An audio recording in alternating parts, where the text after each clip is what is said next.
Hey folks, Gary here, doing the daily Bible reading for Wednesday, and we're finishing off Psalm 51. And so some background on Psalm 51, David sinned horribly.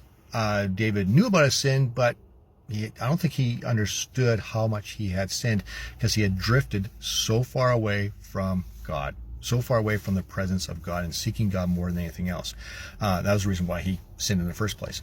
And so he's found out about that, and he says, man, I got to get my priorities right. I need to seek God before anything else, and I need God's forgiveness. And so that's what Psalm 51 is about.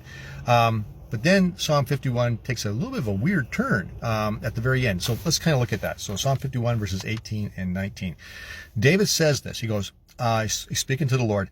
Hey, Lord, do good in Zion in your good pleasure. So that's pretty good.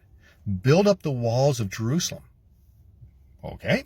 Then you will delight in right sacrifices and burnt offerings and whole burnt offerings. Then bulls will be offered on your altar. What does it mean, build up the walls of Israel, and then we can start offering to you and you'll accept these offerings? Like, when were the walls knocked down?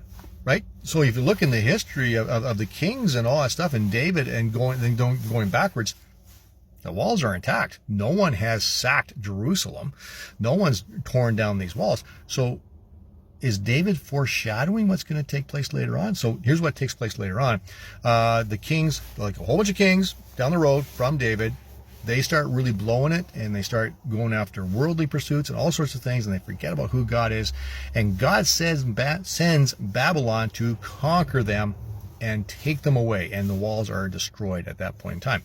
The exile go into Babylon, and in Babylon, they flourish. They do really well. They serve the king at the time, and they have great influence in Babylon. And then Cyrus ends up coming, and he conquers the Babylonians. And then later on, we see in Nehemiah that Nehemiah he serves his king so well that he's sent back to restore Jerusalem and rebuild those walls. So this is like a foretaste of that taking place. But is it all about that? Does David know the future? No, I don't think David knows the future. But David is speaking probably metaphorically about how the walls of Jerusalem are down because he was down. That spiritually he was far away from God. And he's saying, when you rebuild our foundations, that we can worship you and you will be pleased with our worship. Because before that, it was just lip service. We really mean it. We really love you. And we can apply that to our own lives too. Don't get taken away by the cares of this world.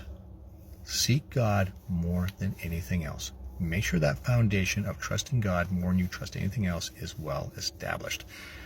Seek Him before anything else, and you'll feel His pleasure.